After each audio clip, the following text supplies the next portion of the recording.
Ma belle-sœur a renversé du vin partout sur mes parents et sa famille s'est contente de rire.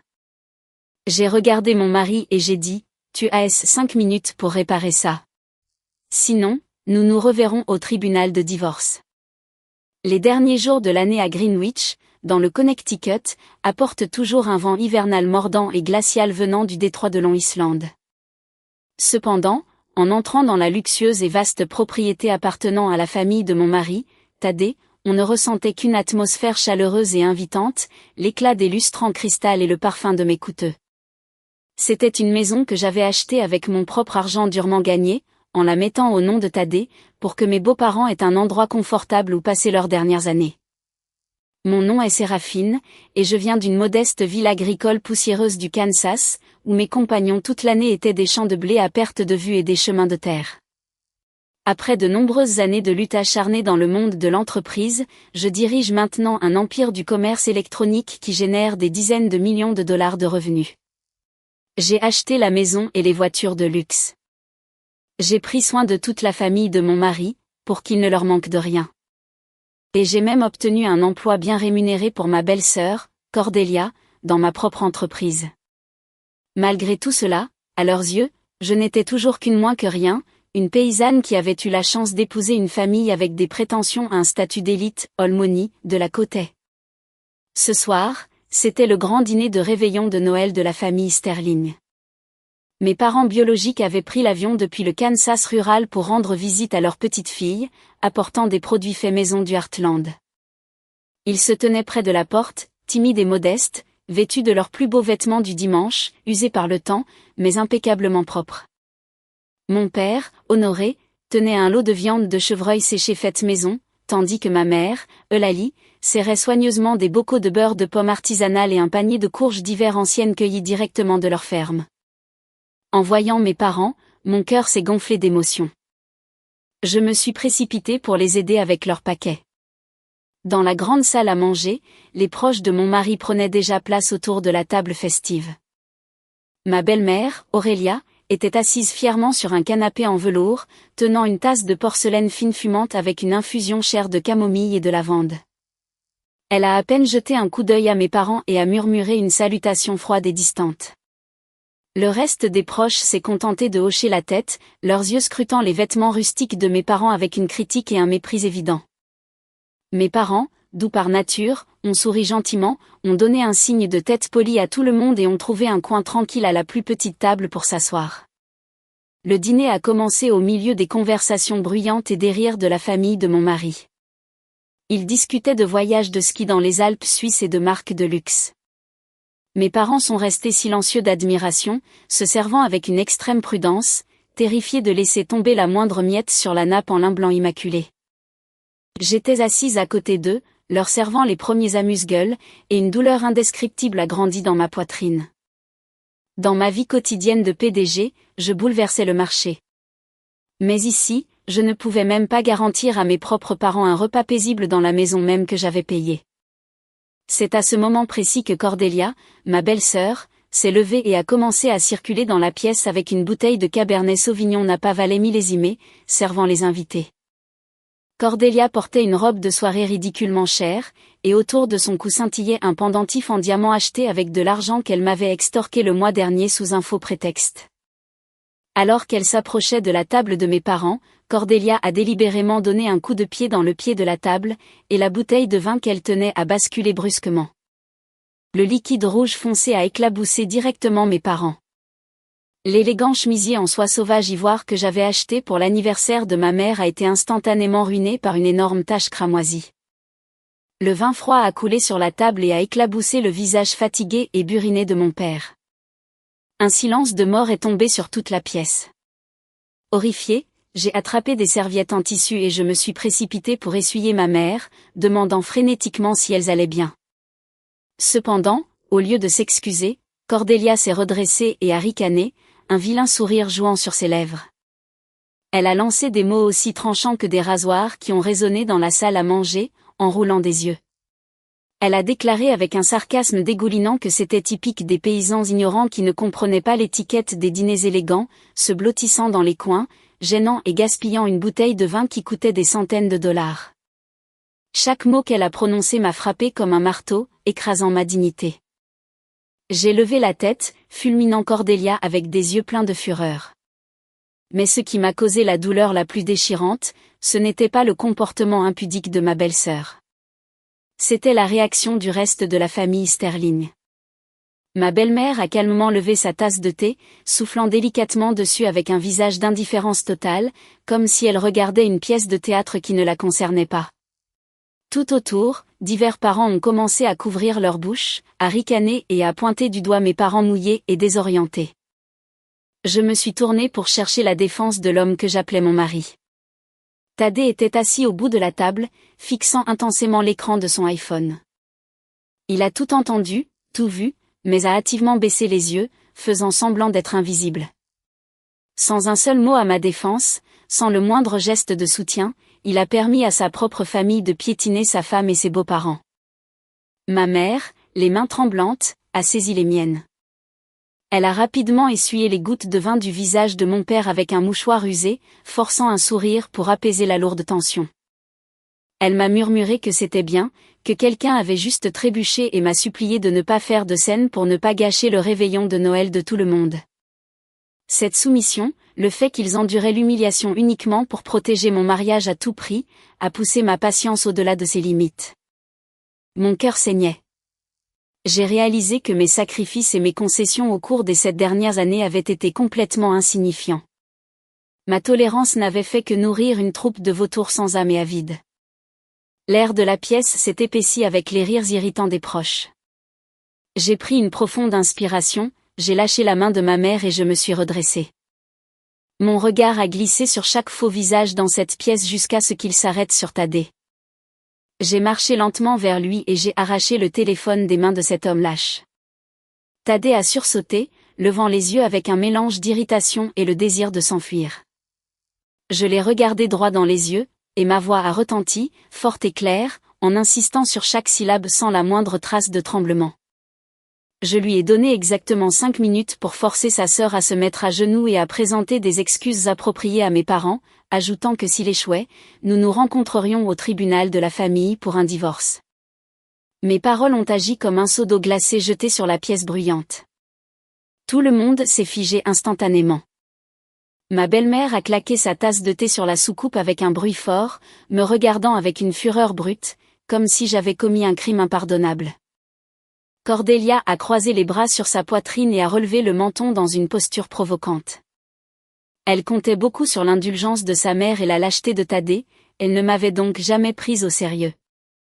Thaddée a froncé les sourcils, tendant la main pour reprendre son téléphone, mais j'ai reculé d'un pas. Avec colère, il a grommelé entre ses dents que je devais être folle de provoquer un tel scandale lors d'une joyeuse fête destinée à toute la famille. Il a affirmé qu'un peu de vin avait été renversé, que la chemise pouvait être nettoyée à sec et qu'il n'y avait absolument aucune raison de forcer sa sœur à s'agenouiller et à s'excuser auprès de personnes âgées, car ce serait trop embarrassant pour elle. Il m'a accusé de ne pas savoir me comporter et m'a ordonné de m'asseoir immédiatement. Le temps s'est écoulé sans relâche. 1 minute est passée, puis 2. Thaddée n'a pas bougé pour dire à sa sœur de s'excuser. Il s'est contenté de murmurer des injures à mon égard, affirmant que je cherchais délibérément une dispute. Mes parents, paniqués, se sont précipités et m'ont tiré par le bras. Mon père, les larmes aux yeux et la voix rauque, m'a conseillé de me calmer. Il a dit qu'ils étaient déjà vieux. Il ne se souciait pas des farces d'enfants, et il demandait seulement que mon mari et moi vivions en paix. En regardant les mains ridées et calleuses de mon père, tremblant d'amour pur pour sa fille, j'ai senti une détermination en moi plus forte que jamais. Mon amour pour mes parents ne permettrait tout simplement pas que les personnes qui m'avaient donné la vie soient humiliées une seconde de plus. Exactement 5 minutes se sont écoulées. Personne dans la famille Sterling n'avait la moindre intention de montrer du remords. Cordelia restait debout, un sourire moqueur aux lèvres, attendant de voir si j'oserais vraiment faire quelque chose. J'ai sorti mon propre téléphone et j'ai composé le numéro du directeur des ressources humaines de mon entreprise. L'homme à l'autre bout a répondu immédiatement. J'ai donné un ordre limpide exigeant que le service des ressources humaines rédige immédiatement les documents de licenciement pour faute grave de l'employé Cordelia Sterling. Je leur ai ordonné de verrouiller tous ses comptes d'entreprise interne et de révoquer son accès informatique cette nuit-là même, ajoutant que je gérerais personnellement les questions concernant sa rupture de contrat. Le visage de Cordelia s'est vidé de ses couleurs instantanément. Le sourire arrogant a disparu de ses lèvres, remplacé par une panique absolue, mais ce n'était pas la fin. Ensuite, j'ai appelé le directeur de la succursale bancaire où je détenais un compte de gestion de patrimoine VIP. J'ai exigé la suspension immédiate des virements mensuels automatiques qui couvraient le prêt hypothécaire et les intérêts du luxueux appartement à Tribeca, Manhattan, qui était légalement au nom de Cordelia. J'ai souligné qu'à partir de maintenant, la propriétaire de cet appartement devrait se soucier de toutes ses dépenses entièrement seule. La simple pensée d'être coupée de sa vache à lait et de perdre son bien immobilier de luxe à New York a fait pousser un cri terrifiant à Cordelia. Elle s'est jetée sur moi, essayant de m'arracher le téléphone des mains. Mais mon garde du corps et chauffeur personnel, Calixte, qui attendait près de la porte d'entrée, est intervenu en un éclair et l'a maîtrisé. À ce moment-là, ma belle-mère a sauté du canapé. Elle a pointé son doigt droit sur mon visage, crachant des insultes amères. Elle a hurlé que j'étais une femme bon marché et de basse classe qui pensait que juste parce que j'avais quelques centimes, je pouvais regarder de haut la famille de mon mari et harceler ma belle-sœur devant tout le monde. Elle m'a défiée, disant que si je sortais de cette maison, je ne devrais jamais m'attendre à y être de nouveau autorisée. J'ai regardé Aurélia avec le regard le plus froid que je pouvais.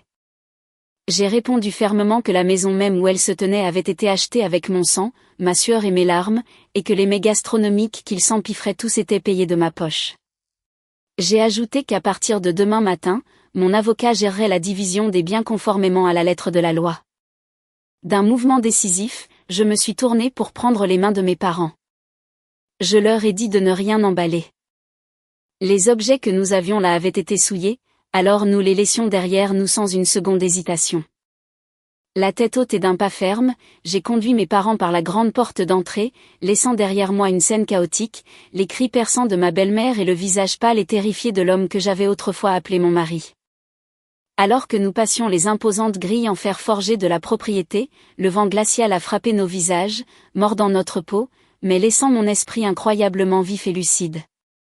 Calixte s'est précipité pour ouvrir les portières du SUV de luxe afin que mes parents puissent monter à l'intérieur. Assis sur la banquette arrière, ils tremblaient tous les deux de manière incontrôlable. Non pas à cause du froid hivernal, mais à cause du choc psychologique massif. Ma mère essayait toujours d'utiliser le bord sec de sa jupe pour tamponner les taches de vin rouge foncé sur son chemisier en soie. Tandis que des larmes silencieuses coulaient sur son visage buriné par le soleil, mon père a soupiré lourdement, serrant les poings et fixant la fenêtre avec un regard vide. J'ai ordonné au chauffeur de se diriger directement vers l'école internationale privée d'élite où ma fille de 6 ans, Clémentine, était scolarisée. Clémentine, malgré les vacances scolaires, était à l'école car ils organisaient un spectacle de Noël, et elle y jouait avec sa classe. Pendant tout le trajet, aucun de nous n'a dit un mot. L'atmosphère dans la voiture était lourde et sombre.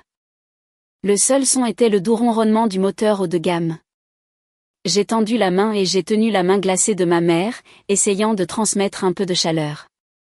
Je me suis sentie profondément coupable de les avoir entraînés dans le marécage de ma vie, mais je savais que j'avais fait la bonne chose. Aucune richesse ne valait de sacrifier la dignité de mes parents. La voiture s'est arrêtée aux portes de l'école. Je suis descendue et j'ai marché directement vers l'auditorium. Clémentine, vêtue d'un magnifique petit costume d'ange, jouait avec ses camarades de classe dans un couloir décoré de guirlandes et de lumière. En me voyant, elle a poussé un cri de joie et a couru directement dans mes bras. Clémentine était une enfant incroyablement intelligente et sensible. Elle a serré mon cou fortement, posant ses cheveux doux contre mon épaule.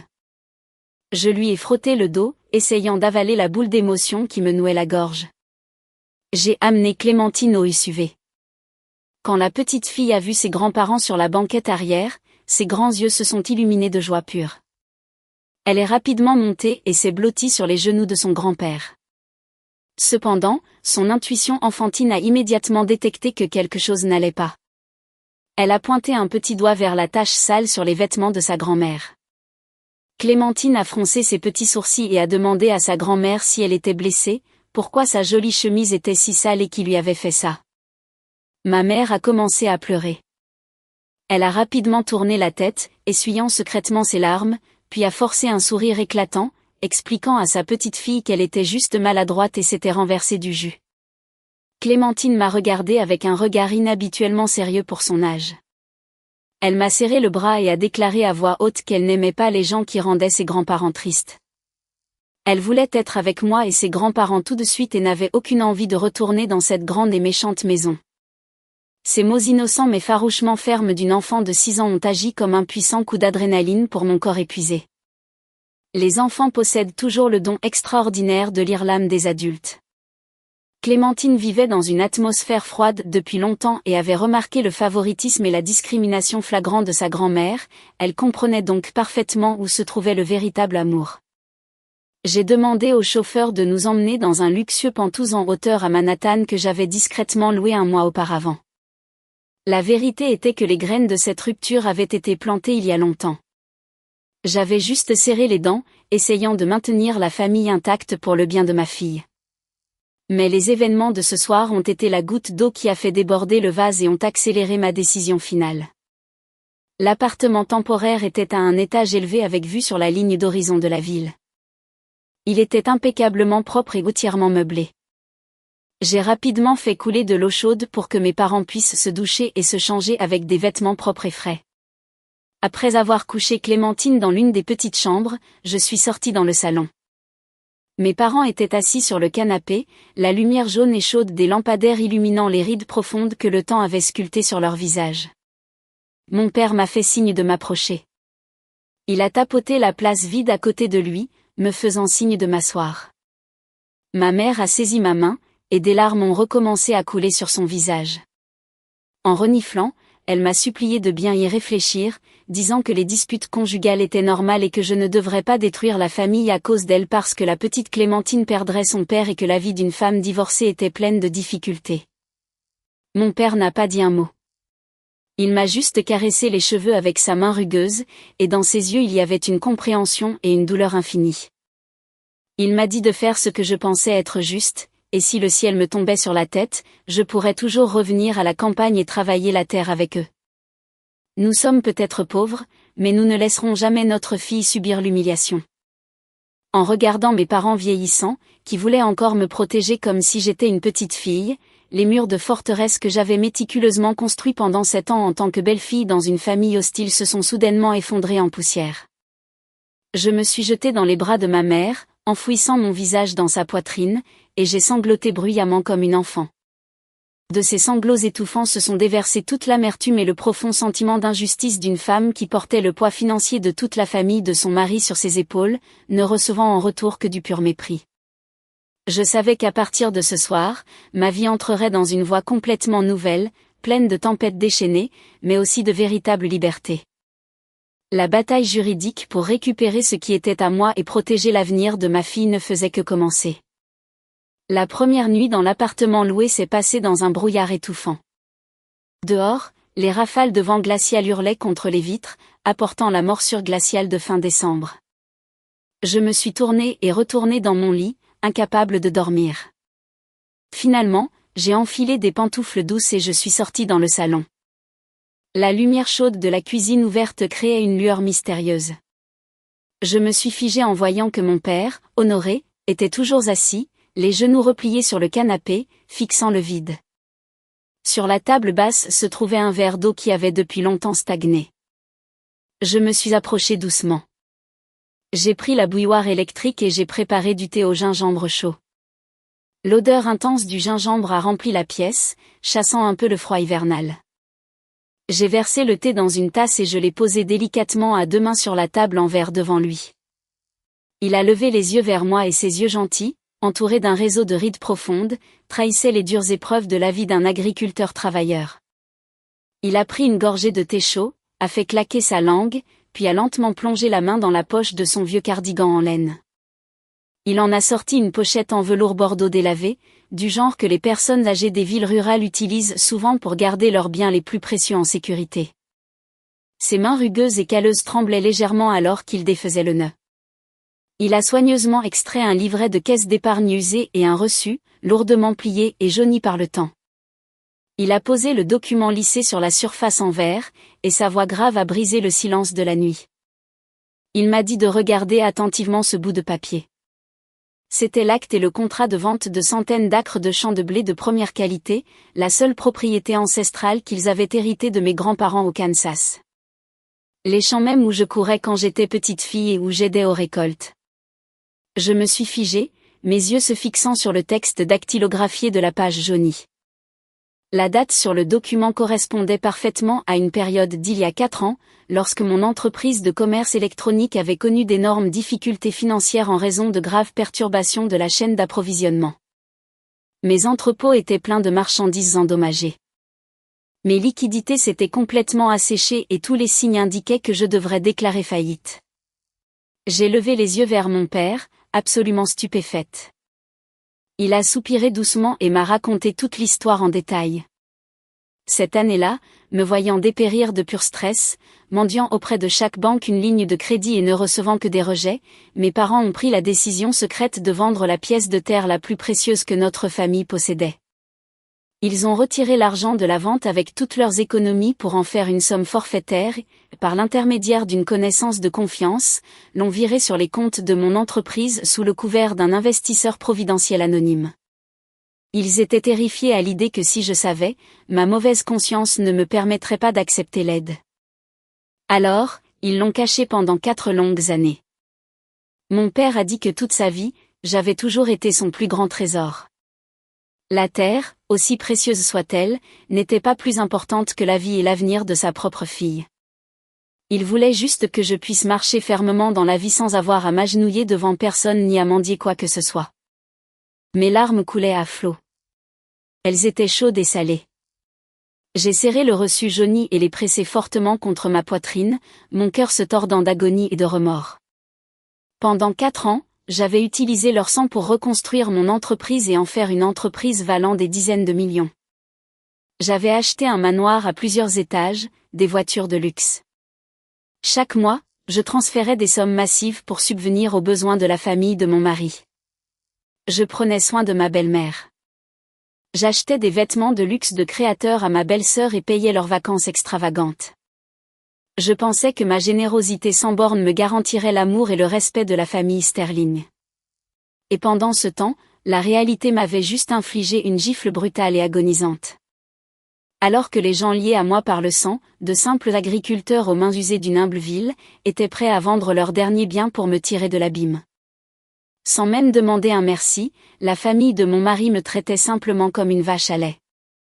Ils suçaient mon sang et ma sueur, seulement pour jeter un verre de vin sur mes parents et leur lancer les insultes les plus venimeuses et les plus viles en pleine figure. Je me suis effondrée à genoux sur le sol froid, j'ai posé mon front sur les genoux de mon père et j'ai éclaté en sanglots bruyants et convulsifs. Sa main burinée me caressait les cheveux, tapotant doucement mes épaules tremblantes. Le contraste cruel entre l'amour inconditionnel de ma famille biologique et le parasitisme impitoyable de ma belle famille a complètement réveillé mon esprit. J'ai promis à mon père que je n'endurerais plus jamais une telle humiliation. Je me battrais pour récupérer tout ce qui était à moi et je défendrais jusqu'à la mort chaque goutte de sueur et de sang ainsi que l'héritage que mes parents avaient sacrifié pour moi. Cette nuit-là, enveloppée dans la chaleureuse étreinte de mon père vieillissant, la femme faible et soumise est morte, laissant place à une guerrière prête à entrer dans la bataille la plus vicieuse de sa vie. Le lendemain matin, le ciel au-dessus de New York était légèrement plus clair. De rares rayons de soleil hivernal perçaient les fenêtres du Penthouse. Je me suis réveillée très tôt et j'ai préparé une délicieuse et copieuse soupe de poulet pour réchauffer mes parents et Clémentine. Après m'être assuré que ma fille jouait en toute sécurité avec ses grands-parents, j'ai enfilé un blazer noir parfaitement ajusté, j'ai attaché mes cheveux en un chignon élégant, j'ai rassemblé tous mes documents et je me suis dirigée directement vers le bureau de mon avocat. L'homme à qui j'ai confié cette affaire était Étienne, une vieille connaissance et un plaideur chevronné incroyablement impitoyable, spécialisé dans les litiges sur les actifs de grande valeur, le droit de la famille et les litiges commerciaux. Assise dans son bureau d'entreprise élégant, j'ai étalé toute la documentation sur son bureau en acajou. L'atmosphère de travail était extrêmement tendue et très sérieuse. J'ai commencé à énumérer article par article tous les biens que j'avais accumulés grâce à mon travail acharné au cours des 7 dernières années. La liste des biens à récupérer comprenait la vaste propriété à Greenwich où vivait la famille Sterling, achetée avec mes économies avant et pendant le mariage, mais que j'avais follement laissé enregistrer au nom de Thaddée. Le luxueux appartement de Tribeca actuellement occupé par ma belle-sœur arrogante, Cordelia, dont l'acompte et toutes les mensualités du prêt hypothécaire étaient payées directement depuis mon compte. 2 VUS de luxe, un pour Thaddée pour se rendre au travail et un autre pour mon beau-père, Barnabé, pour se rendre à son club de golf exclusif le week-end. Il y avait aussi des relevés bancaires documentant des centaines de milliers de dollars virés annuellement directement sur le compte courant de ma belle-mère Aurélia pour ses dépenses de subsistance. Étienne a feuilleté les pages des relevés, fronçant profondément les sourcils. Il a évalué que la piste de papier des virements était incroyablement solide et que la récupération des biens immobiliers et des voitures était très probable tant que nous prouvions l'origine des fonds. Cependant, le doigt d'Étienne s'est arrêté de taper sur un dossier marqué d'un sceau rouge. C'était mon point faible le plus critique dans toute cette guerre. Le contrat de fiducie et le transfert de 30% des actions de ma société au nom de Thaddée. J'ai mordu ma lèvre durement, sentant le goût métallique du sang. Dans le passé, lorsque l'entreprise avait commencé à générer d'énormes profits, ma belle-mère pleurait chaque jour et se plaignait qu'un homme devait avoir une position forte. Elle gémissait que d'avoir la femme comme PDG et le mari comme simple employé donnait à la famille Sterling une apparence faible et les privait de leur prestige social. Thaddée avait également utilisé des mots doux, jurant que ses actions ne seraient qu'honorifiques, juste pour qu'il puisse réseauter plus facilement avec des partenaires commerciaux en tant qu'associé gérant sans aucune intention d'interférer dans les opérations. Parce que je voulais sauver le mariage et que je croyais encore à des choses comme la gratitude, j'ai fermé les yeux et j'ai signé le contrat, lui remettant 30% de l'entreprise. Étienne a tapé son stylo coûteux sur le bureau, sa voix froide et objective. Il a expliqué qu'avec un bloc d'actions aussi massif, Thaddée avait tout le droit légal de convoquer une assemblée générale extraordinaire, d'interférer dans les décisions commerciales stratégiques, et pire encore, de liquider les actions en les vendant à un tiers avant même que les tribunaux ne puissent réagir. Si cela se produisait, des années de travail de ma vie, ainsi que l'argent payé avec le sang et les larmes de mes parents qui avaient vendu leur ferme, finiraient entre les mains d'étrangers. J'ai pris une profonde inspiration, calmant les pensées chaotiques qui bouillonnaient dans mon cerveau. J'ai exigé qu'Étienne prépare immédiatement une requête auprès du tribunal pour une ordonnance restrictive temporaire et une injonction d'urgence gelant tous les comptes bancaires, les propriétés immobilières, et surtout, les actions de la société enregistrées sous le nom de Thaddée. Je n'allais pas laisser un seul membre de cette famille toucher un seul centime de mon argent. Cette bataille juridique n'était plus seulement un simple partage d'actifs de divorce. C'était une purge définitive visant à protéger le travail de ma vie et le sacrifice suprême de mes parents. Je suis sortie du cabinet d'avocat la tête froide, prête à affronter les pires coups bas que mon mari et sa famille pourraient me lancer. Après avoir quitté l'avocat, je me suis rendue directement au siège de mon entreprise. L'atmosphère au bureau était tendue avec l'agitation typique de la période précédant les fêtes. Les employés couraient frénétiquement d'un bout à l'autre, traitant la dernière ruée des commandes du 4e trimestre. Je me suis dirigée d'un pas déterminé vers la suite du PDG, ordonnant à ma secrétaire exécutive de ne laisser personne me déranger. Quelques minutes plus tard, Victor, mon assistant exécutif le plus fiable, a frappé à la porte. Il portait une épaisse pile de dossiers estampillés de clauses de confidentialité. Victor a verrouillé la porte derrière lui et a tiré les stores, puis s'est assis en face de moi. Son visage était un masque de tension extrême. Il a rapporté qu'immédiatement après avoir reçu mon ordre la nuit précédente de renvoyer Cordelia, il s'était associé au service comptable pour effectuer un audit médico-légal d'urgence sur tous les flux financiers qu'elle avait gérés au cours des 2 derniers trimestres. Le résultat de l'audit interne extraordinaire a révélé un trou noir massif. Cordelia avait abusé de ses privilèges administratifs pour falsifier des factures de matériaux opérationnels, détournant plus de 300 000 $ des caisses de l'entreprise, qu'elle utilisait pour financer son style de vie somptueux et ses virées de shopping de luxe. J'ai claqué mon poing sur le bureau, ma poitrine soulevant de rage. Je l'avais embauchée dans l'entreprise, lui versant un salaire 2 fois supérieur à ses compétences réelles, et elle avait l'audace inouïe de voler l'entreprise dirigée par sa propre belle-sœur. Mais avant même que ma colère n'ait le temps de s'apaiser, Victor m'a tendu une enveloppe Kraft. Baissant la voix après un moment d'hésitation, il m'a demandé de rester absolument calme en regardant le contenu. J'ai déchiré l'enveloppe et j'en ai sorti une série de photos haute résolution d'une clarté cristalline ainsi que des copies de reçus de cartes de crédit. Sur les photos se trouvait Thaddée, le mari qui se plaignait constamment de devoir travailler tard, embrassant passionnément une belle femme vêtue d'une robe révélatrice à l'entrée du Waldorf Astoria à Manhattan. La femme n'était pas une inconnue.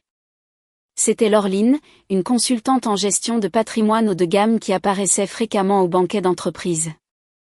Les factures de l'hôtel et les reçus des bijoutiers de luxe de la 5e avenue avaient été payés à l'aide d'une carte de crédit d'entreprise secondaire que j'avais attachée au compte de Thaddée. J'ai laissé échapper un rire amer et sombre. Il s'est avéré que sous le déguisement d'un mari soumis et dominé qui gardait la tête basse en silence lors de chaque acte vil commis par sa mère et sa sœur se cachait une fraude pathétique qui me trompait ouvertement. Cependant, la trahison physique n'était même pas le coup le plus venimeux. Victor a ouvert son ordinateur portable et a lu un fichier audio extrait de la caméra cachée du VUS de luxe que Thaddée conduisait tous les jours.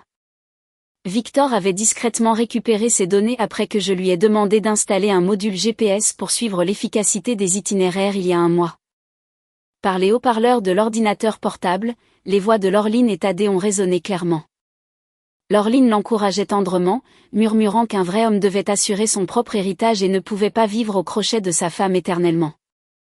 Elle a révélé qu'un conglomérat d'entreprises massif, Apex Holdings, avait un désir désespéré de procéder à une prise de contrôle hostile de mon entreprise et qu'ils étaient prêts à payer 50 millions de dollars en espèces pour le bloc de 30% des actions qu'ils contrôlaient.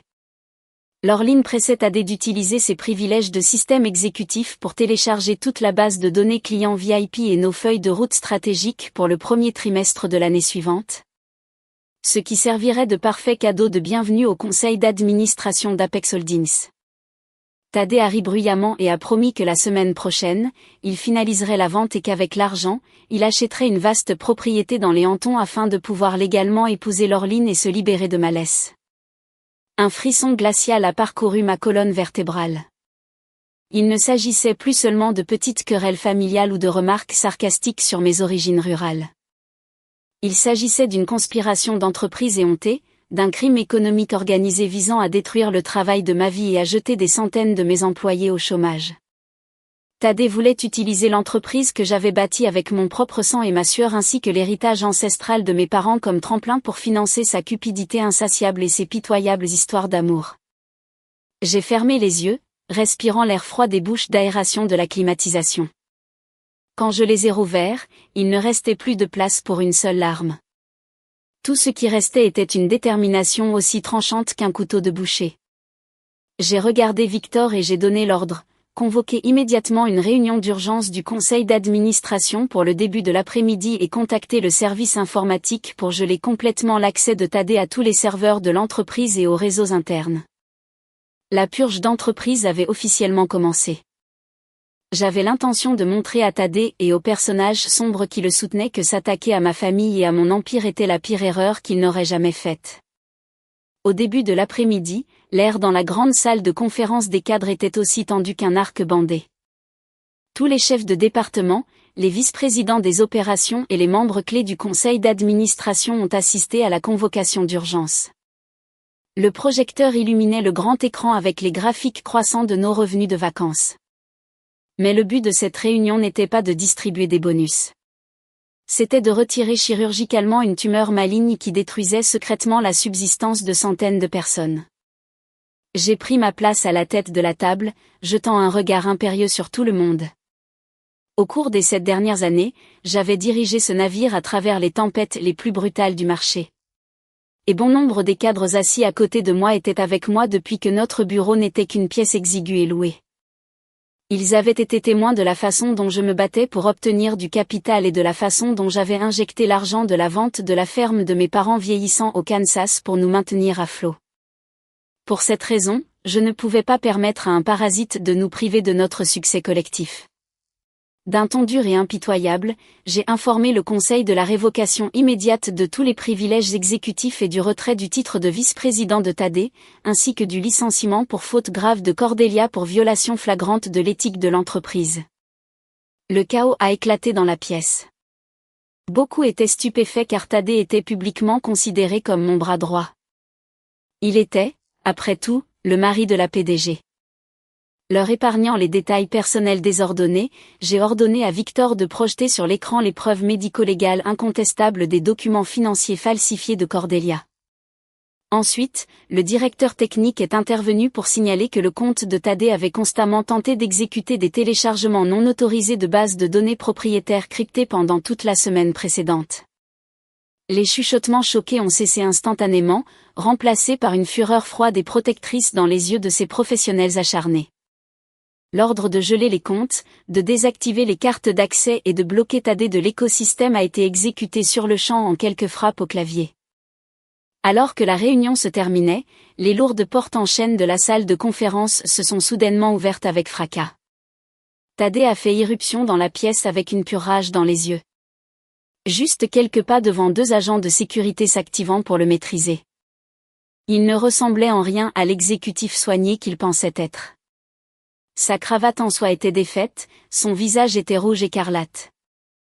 Il a pointé un doigt directement sur moi, hurlant des exigences pour savoir pourquoi sa carte d'accès ne faisait pas fonctionner l'ascenseur privé, pourquoi son MacBook était bloqué et pourquoi la comptabilité rejetait soudainement ses notes de frais de dîner d'affaires. Avec un calme glacial, je me suis approché de cet homme pathétique. J'ai déclaré à voix haute qu'à compter de cette seconde, il n'avait aucun droit légal d'être dans les locaux de l'entreprise. J'ai ajouté que toutes les preuves médico-légales de sa tentative de vol de secrets commerciaux et de sa conspiration pour vendre illégalement des actions de l'entreprise avaient déjà été transmises à mon avocat et aux autorités, et que s'il ne cessait pas de faire une scène, je ferai en sorte que la police le traîne en menottes pour intrusion et espionnage industriel. Les yeux de Thaddée se sont écarquillés de choc, et la colère a disparu de son visage, remplacée par une pure terreur. Il a réalisé que j'avais découvert tout son sale complot avec sa maîtresse. Dans un acte aveugle de désespoir, il a levé la main pour me gifler juste devant le conseil d'administration. Mais le chef de la sécurité l'a plaqué au sol en un éclair, lui immobilisant brutalement les bras derrière le dos. J'ai ordonné à la sécurité de l'escorter physiquement hors de l'immeuble, lui interdisant définitivement de jamais remettre les pieds sur la propriété de l'entreprise. Regarder cette pitoyable excuse de mari se débattre et cracher des jurons alors qu'il était traîné dans l'ascenseur de marchandises a été le coup de grâce absolu pour tous les sentiments persistants que j'avais pour lui. Une fois Thaddée parti, j'ai dû immédiatement me tourner vers la prochaine crise. Les rumeurs de bagarre au conseil d'administration et d'un divorce imminent très médiatisé avaient rapidement atteint les oreilles de nos plus grands partenaires de la chaîne d'approvisionnement. Dans le monde de l'entreprise, l'instabilité exécutive est un énorme signal d'alarme qui indique un risque catastrophique. Cet après-midi-là même, des représentants de nos 5 principaux fournisseurs sont arrivés à mon bureau, exigeant des réponses, menaçant de suspendre les expéditions de vacances si je ne pouvais pas prouver notre liquidité financière. J'ai compris leur panique. Je les ai tous invités dans la suite VIP et leur ai personnellement servi du café. Avec une approche calme mais inflexible, j'ai fait glisser un audit financier en temps réel entièrement transparent sur la table. J'ai prouvé que le capital de l'entreprise était entièrement isolé de mes biens matrimoniaux personnels et que nous avions d'énormes réserves de trésorerie, garantissant le paiement anticipé de tous les comptes fournisseurs. J'ai souligné que l'amputation d'éléments corrompus n'était pas un signe de faiblesse institutionnelle, mais plutôt une frappe chirurgicale nécessaire pour assurer une croissance durable. J'ai mis en jeu ma dignité personnelle, ma fierté et ma réputation de femme autodidacte pour leur donner une garantie personnelle. Ma confiance absolue, mon autorité et les chiffres concrets ont entièrement convaincu les partenaires. Ils ont poussé des soupirs de soulagement, m'ont serré la main chaleureusement et ont promis la priorité maximale sur notre fret de vacances. La première tempête massive avait été traversée, uniquement grâce au courage que j'avais hérité de mes ancêtres qui travaillaient la dure terre américaine. Le lendemain matin, alors que je révisais la stratégie avec Étienne, mon téléphone portable a sonné. Au bout du fil se trouvait une voix féminine chaleureuse, élégante, mais entièrement inconnue. La plante s'est présentée comme Geneviève, la fille biologique du PDG d'Apex Holdings, le concurrent même qui cherchait à orchestrer une prise de contrôle hostile de ma firme. Geneviève a proposé une rencontre discrète dans un café chic et tranquille de West Village, à New York. Bien que très sceptique, mon intuition d'entreprise m'a dit que cette réunion était le pivot pour récupérer mes actions volées. Le café était de style classique, et la riche odeur d'espresso torréfié flottait dans l'air, apaisant légèrement mes nerfs à vif. Geneviève attendait dans une cabine d'angle isolée. Elle avait mon âge, vêtue d'un luxe discret, rayonnant de classe et d'éducation d'une manière entièrement contraire à ce que j'attendais de la fille d'un impitoyable raideur d'entreprise. Elle m'a salué avec un sourire sincère et un regard de profonde compréhension. Sans perdre de temps, elle a fait glisser une élégante clé USB argentée sur la table vers moi. Elle a calmement expliqué qu'elle venait de rentrer après avoir obtenu son MBA à l'étranger pour prendre la direction d'une division de l'empire de son père. Cependant, elle a révélé qu'elle était dégoûtée et désillusionnée de découvrir que le département des acquisitions de son père avait recours au pire stratagème, conspirant avec des tiers, en particulier Laureline. Il l'avait fait pour détruire un mariage et détourner le succès durement gagné d'une autre femme autodidacte. Geneviève a admis qu'elle avait secrètement compilé un dossier complet de preuves, démasquant tout le réseau corrompu. J'ai branché la clé USB sur mon ordinateur portable. Les fichiers qui sont apparus à l'écran étaient une aubaine absolue. Il y avait des enregistrements audio de négociations de prix entre Laureline et le vice-président des acquisitions d'Apex Holdings. Il y avait des journaux de texte de Thaddée confirmant un paiement de 50 millions de dollars pour la cession de mon empire ainsi que des projets de contrats finalisés attendant juste une signature. Mais le Saint Graal était une chaîne de mails interne prouvant que Laureline n'était rien de plus qu'une intermédiaire d'entreprise avec une structure de commission massive. Utilisant son corps et son charme comme appât pour attirer des idiots crédules comme mon mari. J'ai regardé Geneviève avec un choc pur et une profonde gratitude. Je lui ai demandé pourquoi elle saboterait activement son propre conglomérat pour aider une parfaite inconnue. Geneviève a souri doucement, a pris une gorgée de son latte et a déclaré fermement que la concurrence commerciale est naturelle, mais qu'elle doit être menée avec innovation et compétence. Elle a parlé avec un profond mépris des tactiques sales qui bafouent la décence humaine fondamentale. Elle a ajouté qu'en tant que femme d'affaires, elle ne pouvait tout simplement pas rester les bras croisés pendant qu'une autre femme exceptionnelle était détruite par son propre mari. Elle voulait sauver le travail de ma vie et forcer son père à voir la faillite morale de ses cadres. L'intégrité et l'altruisme de Geneviève ont rempli mon cœur d'une chaleur inattendue. Alors que ma propre belle famille me traitait comme une ordure, une rivale d'entreprise m'avait tendu une main secourable. J'ai serré sa main fermement, exprimant ma plus profonde gratitude. Cette preuve irréfutable était le dernier élément dont j'avais besoin pour confirmer que mon chemin vers la guerre était le bon. En quittant West Village, j'ai apporté les données directement à Étienne. La preuve irréfutable obtenue par Geneviève a comblé toutes les lacunes juridiques. La tentative de Thaddée de liquider les biens matrimoniaux pour nuire malicieusement à l'entité corporative était maintenant plus brillante que le soleil. Cet après-midi-là même, Étienne a déposé une injonction d'urgence au tribunal, gelant légalement le bloc de 30% des actions détenues par Thaddée. J'ai entièrement vaporisé les rêves de mon mari et de sa maîtresse manipulatrice d'un rapide gain de 50 millions de dollars. Mes boucliers étaient maintenant impénétrables, et il était temps pour moi de passer personnellement à l'offensive contre le reste de la famille Sterling. La nouvelle de l'ordonnance de gel du juge a atteint Thaddée le lendemain matin. Simultanément, des enquêteurs financiers ont interrogé Cordelia concernant les accusations de vol qualifié. Thaddée avait été dépouillé de tout pouvoir. Il était au bord de la faillite personnelle et sa sœur risquait la prison fédérale. Il est tombé en panique totale. Mon téléphone a commencé à exploser. J'ai reçu un barrage de messages textes frénétiques implorant la pitié. Il a affirmé qu'il était ivre, qu'il avait été manipulé par des escrocs, et que c'est pourquoi il avait agi de manière si irrationnelle. J'ai ignoré chacun d'eux.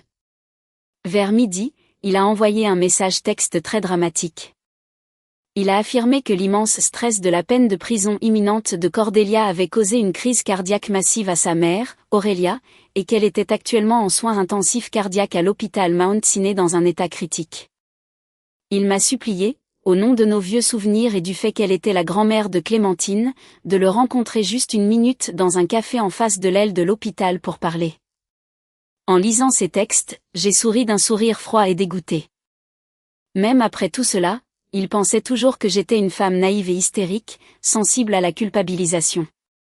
Juste pour briser ses espoirs de manière permanente, j'ai décidé d'y aller. Le café était bruyant et bondé.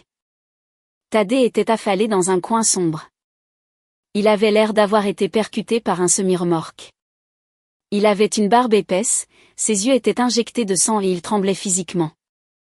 Il ne restait rien du vice-président élégant et arrogant qui rêvait d'encaisser un chèque de 50 millions de dollars et de construire un manoir pour sa maîtresse.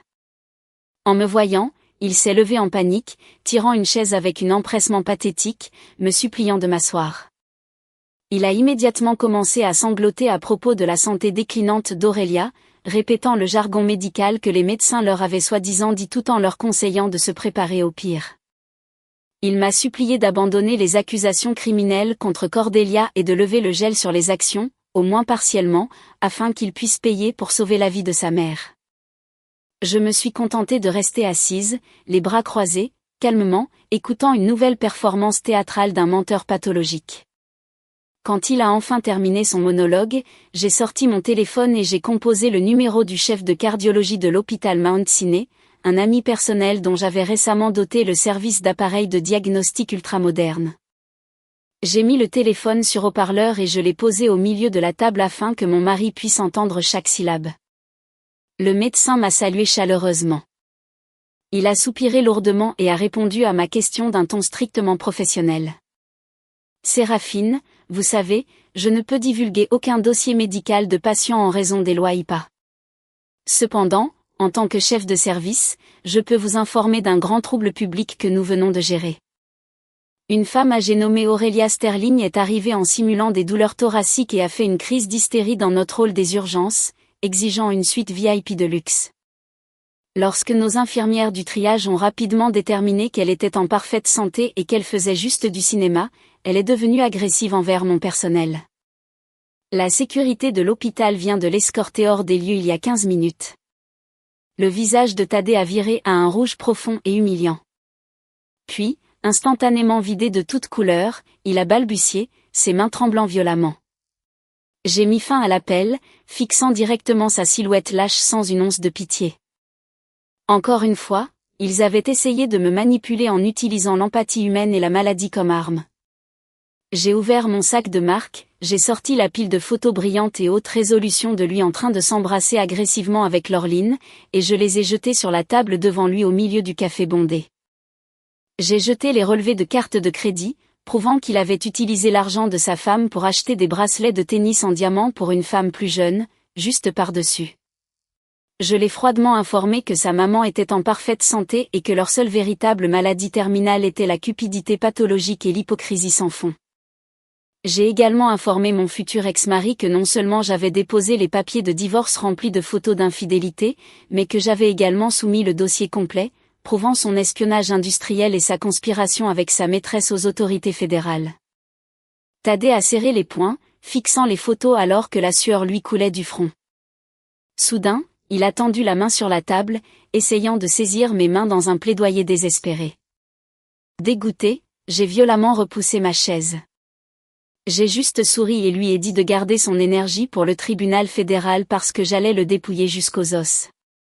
Les actions, l'immobilier, les voitures. J'ai terminé en lui demandant de voir si Laureline, qui aimait tant les hommes riches, resterait pour lui rendre visite lorsqu'il serait assis dans une cellule de prison avec rien d'autre que la chemise sur le dos. Sur ces mots d'adieu, je suis simplement sorti par la porte, laissant un homme brisé et sanglotant, dépouillé de toute dignité au milieu du café.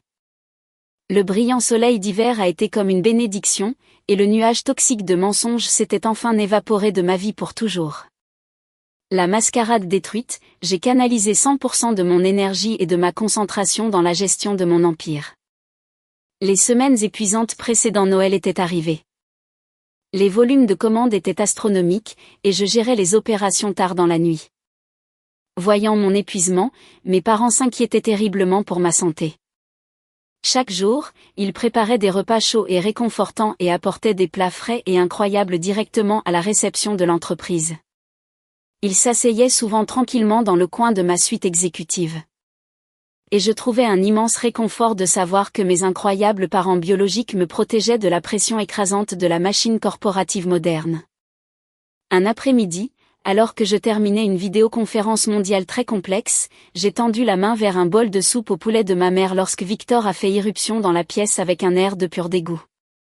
Il a immédiatement signalé un problème de sécurité majeur dans le hall. Il a annoncé qu'Aurélia, accompagnée de Thaddée, désormais 50 millions de dollars plus pauvre, exigeait agressivement d'être emmenée à l'étage.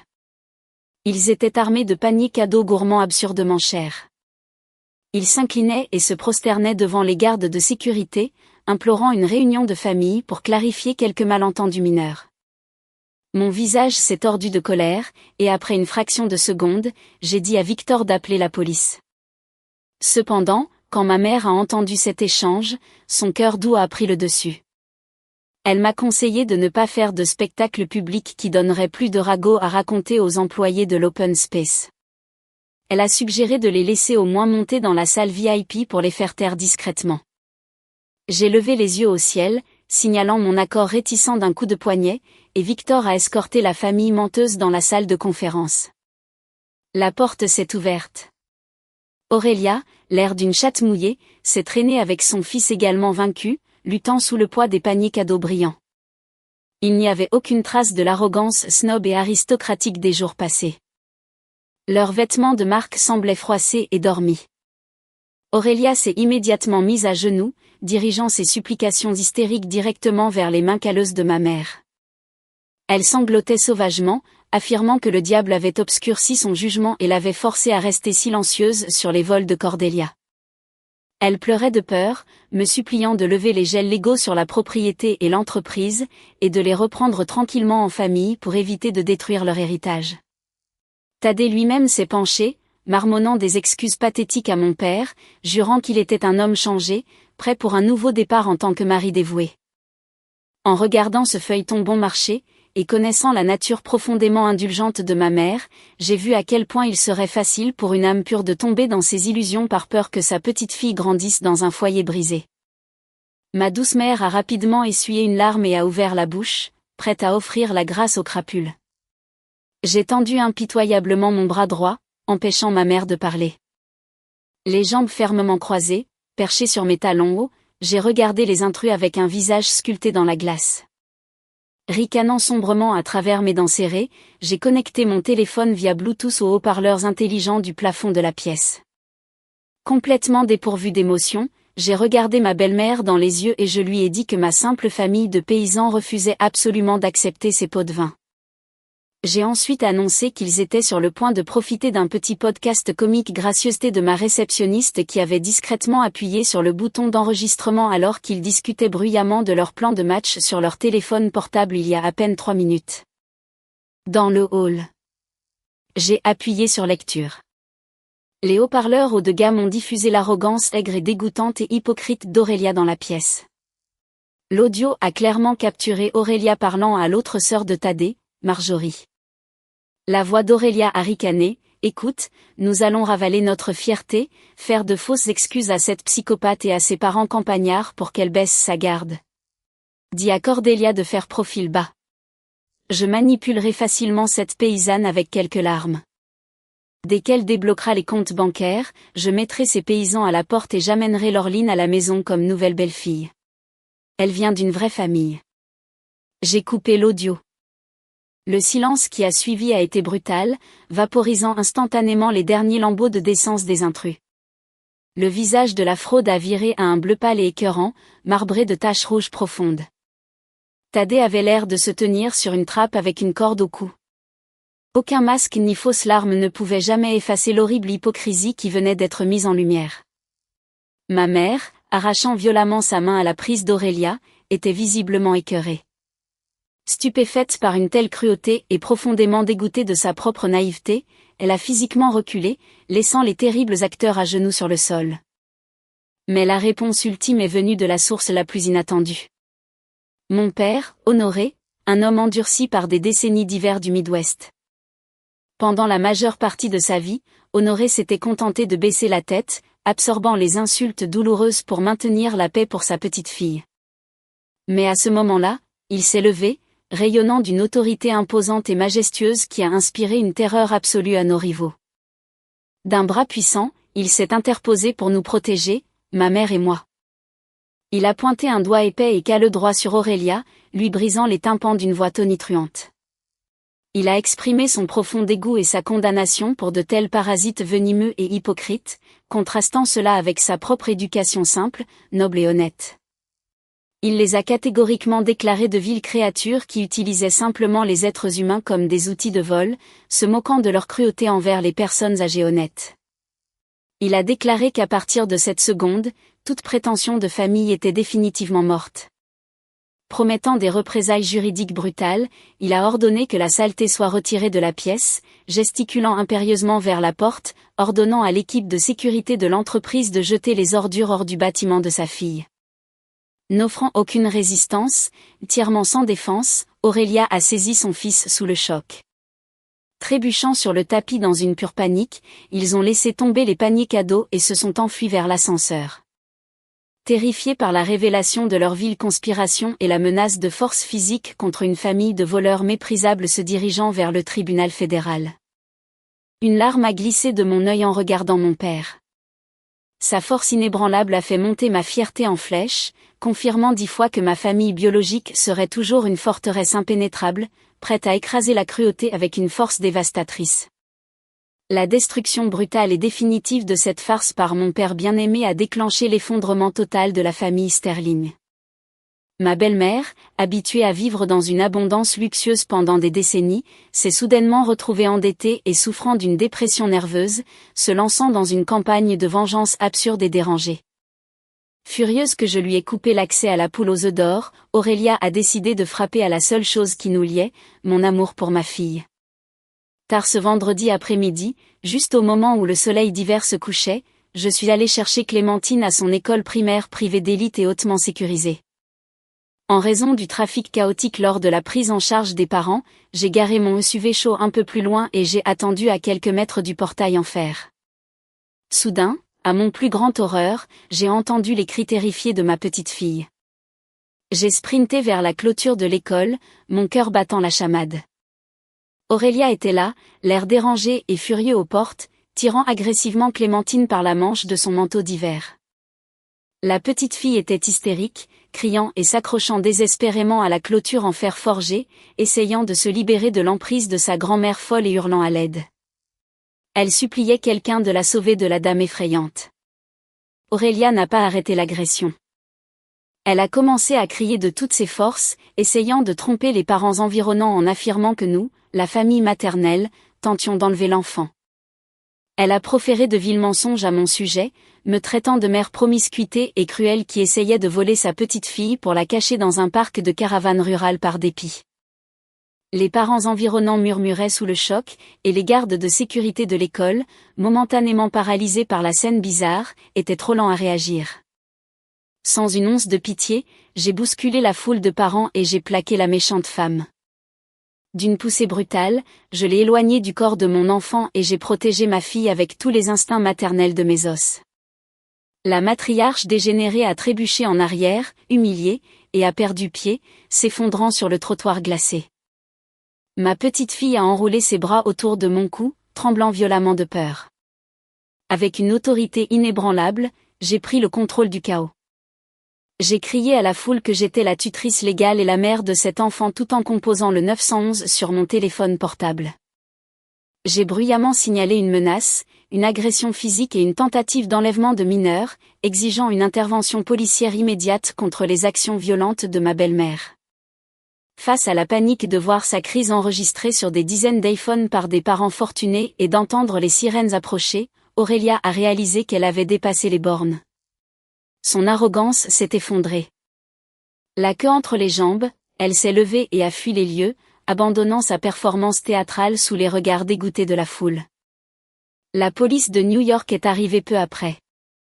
Ils ont pris le rapport de police, ont récupéré les images de sécurité haute définition des portes de l'école, et l'agression a été officiellement documentée.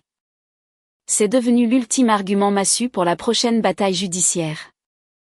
Cependant, malgré ma protection, le choc horrible a jeté une ombre sombre sur ma petite fille, qui est rentrée à la maison en VUS dans un silence total. En sécurité dans notre pentouse, passé minuit, Clémentine a fait une poussée de fièvre et s'est réveillée en hurlant de terreur nocturne. J'ai immédiatement appelé l'un des meilleurs pédopsychologues de Manhattan pour établir un plan de rétablissement. L'évaluation médicale du spécialiste a confirmé de graves pics d'anxiété aiguë directement induits par l'embuscade de la grand-mère à l'école. Ce rapport clinique a été ajouté au dossier juridique massif d'Étienne, aboutissant à une ordonnance d'éloignement permanente et inébranlable qui a légalement coupé tout accès de la famille Sterling à Clémentine. Le monstre impitoyable de la famille de mon ex-mari a été définitivement banni légalement.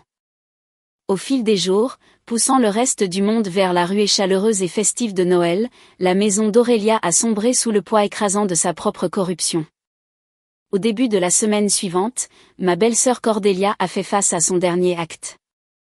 Elle a été inculpée sous le poids écrasant de preuves médico-légales irréfutables pour fraude d'entreprise, vol qualifié et détournement de fonds. Elle a été traînée hors de son luxueux appartement de Tribeca menotté à l'aube, sanglotant et implorant un renflouement familial, une impossibilité étant donné que les agents fédéraux confirmaient les fausses factures. Sa destination immédiate était une froide cellule de détention. Sur les marchés corporatifs et financiers, l'empire avide s'est également effondré. Geneviève a ouvert les vannes aux régulateurs fédéraux et aux enquêteurs de la SEC, exposant le réseau corrompu opérant derrière le dos du conseil d'administration d'Apex Holdings. Le vice-président des acquisitions a été licencié et remis aux procureurs fédéraux, déclenchant des audits massifs. Laissé dans le froid glacial, sans emploi et privé de son paiement secret de 50 millions de dollars, Thaddée a été brutalement largué par sa riche maîtresse. Laureline a affirmé qu'elle avait été contrainte et manipulée par lui pour falsifier des documents, jetant entièrement Thaddée sous le bus pour sauver sa propre peau. La ruine financière et la paranoïa ont brisé les Sterling. Coupés de mes comptes bancaires, ils ont déclenché une guerre civile vicieuse et sanguinaire à une table dressée de larmes inutiles. Mon beau-père, Barnabé, l'aristocrate paresseux, a décidé de se sauver. Il a appelé ses propres avocats pour protéger ses adhésions au club de golf et se distancer des accusations criminelles, remettant avec joie des enregistrements audio incriminant d'Aurélia au procureur. Il a blâmé sa femme pour tout le stratagème de fraude. Marjorie, l'autre sœur, terrifiée d'être liée au fonds détourné, s'est également retournée contre sa mère, supprimant ses propres historiques de messages et se faisant passer pour une victime sous la contrainte. Elle a expulsé sa mère de chez elle sans une once de pitié après que l'humiliation publique ait frappé les tabloïds. Les ambitions cruelles de la matriarche se sont soldées par une annihilation totale. Elle a été jetée hors de son mode de vie luxueux, finissant par être l'incarnation ultime du mal qu'elle avait semé.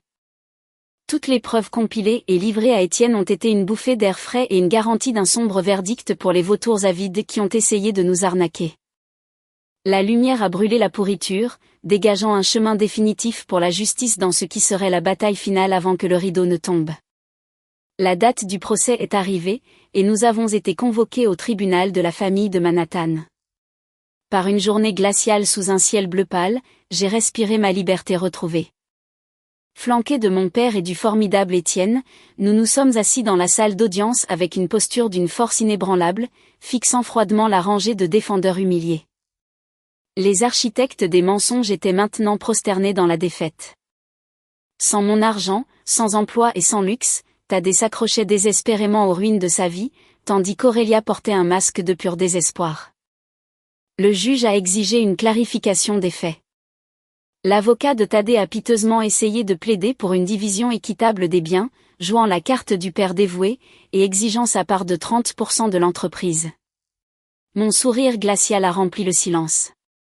Étienne a déchaîné une bombe nucléaire de dossiers, des preuves de détournement de fonds, l'utilisation frauduleuse de mes fonds pour la propriété et les voitures, des photos brillantes de l'infidélité flagrante et des reçus pour les diamants en or que j'avais involontairement payés. Il a ensuite laissé tomber les preuves de l'informateur de l'entreprise, prouvant une conspiration délibérée et malveillante pour vendre des actions de l'entreprise afin de saboter ma société. Cela a brutalement déchiré la façade de mon ex-mari, le prenant la main dans le sac pour fraude légale. Thaddée, terrifié, a enfoui son visage dans ses mains, ajoutant les rapports médicaux du pédopsychologue concernant le traumatisme de Clémentine et les images de sécurité de l'attaque sauvage d'Aurélia, scellant le cercueil. Le marteau du juge a frappé lourdement. Le verdict était inébranlable. Un divorce contesté accordé avec 100% de la faute attribuée au mari. Le juge m'a rétabli la pleine propriété de tous les biens matrimoniaux, de l'immobilier et des actions de la société exclusivement. Thaddée a été mis à la porte sans un sou. Son contact avec sa fille légalement limité à des visites strictement supervisées. La décision a définitivement coupé leur influence toxique. En entendant le décret, mes parents ont versé des larmes de pur soulagement de me voir enfin libérée de cet enfer. Après la session, dans les couloirs de marbre résonnants du palais de justice, un Thaddée complètement détruit, voyant sa fortune s'évaporer et incapable de traiter sa défaite catastrophique, s'est emporté contre les gémissements hypocrites de sa mère. Avec un claquement sonore, Thaddée s'est retourné et a giflé sa propre mère, humiliant le monstre qui avait causé sa ruine financière, criant hystériquement que tout ce qu'ils avaient perdu était de sa faute. Nous n'avons même pas regardé en arrière.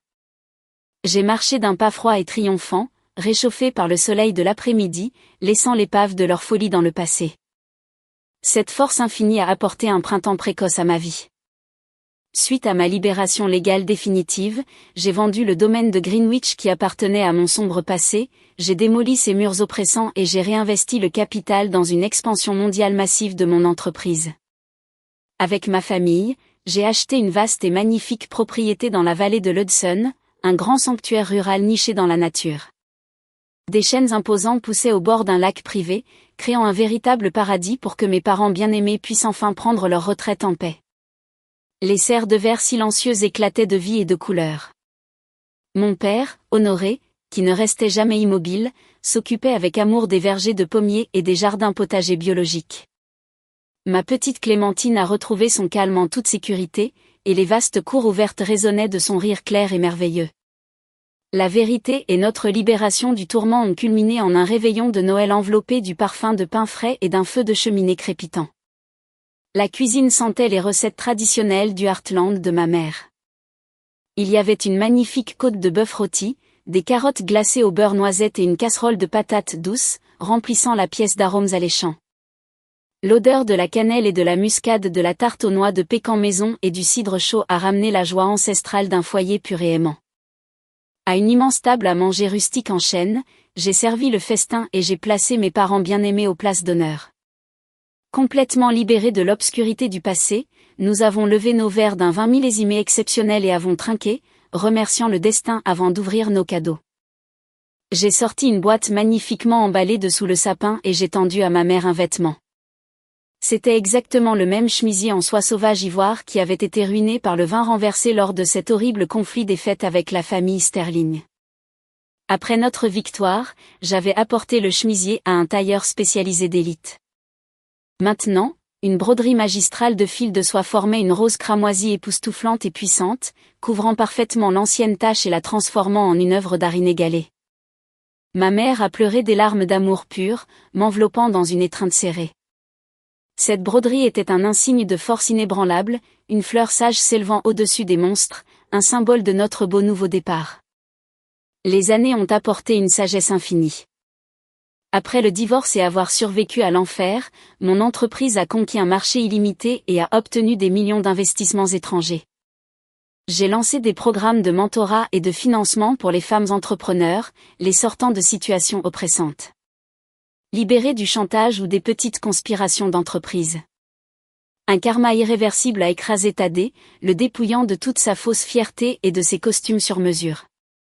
Aujourd'hui, il roule sur un scooter déglingué sous la pluie glaciale, livrant des colis pour un salaire minimum pour joindre les deux bouts. Il a été ostracisé par tout le monde, même les riches mamans d'école privée, et il accepte tranquillement sa place. Il survit grâce à une humilité forcée, vivant pour les brèves heures fortement surveillées où il est autorisé à voir Clémentine, regrettant à jamais le chemin perfide de sa jeunesse. Maintenant, dans un automne dépourvu de gel amer, je regarde l'horizon de notre domaine de la vallée de l'Hudson avec une paix profondément renouvelée. Ma petite fille rit d'émerveillement, respirant l'air de la liberté pure. J'ai découvert le pouvoir absolu et terrifiant de la fierté d'une femme. Aucune famille d'élite dans un grand manoir ne peut dicter notre valeur. Établir des limites inébranlables tient le mal à distance, et seul le pardon sans humiliation, aux côtés des personnes qui nous aiment vraiment, peut nous conduire au meilleur des mondes possibles.